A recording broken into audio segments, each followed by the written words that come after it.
جمال الشريف يفصل في صحة ركلة جزاء الهلال أمام النصر في دوري روشن السعودي. تفاصيل مهمة تعرض لأول مرة، كملوا معانا الفيديو للنهاية.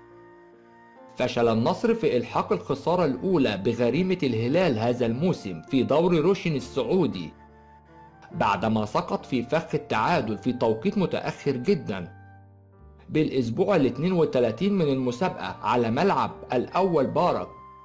كما سجل البرتغالي أوتوفيو لاعب النصر أسرع هدف في التاريخ بعد مرور 23 ثانية من تسديدة رائعة استقرت فوق سقف المرمى.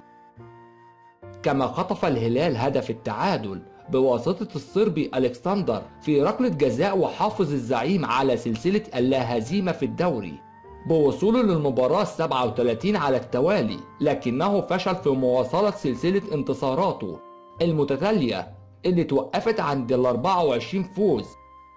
وكمان رفع الهلال رصيده ل 90 نقطة بفارق 12 نقطة عن النصر الثاني 78. أعزائي المتابعين، وبكده بتكون أهم تفاصيل حلقة النهاردة. ياريت لو عجبكم الفيديو تدعمونا بلايك وتشتركوا بالقناة وتفعلوا الجرس على الكل، واستنونا بكرة وحلقة جديدة.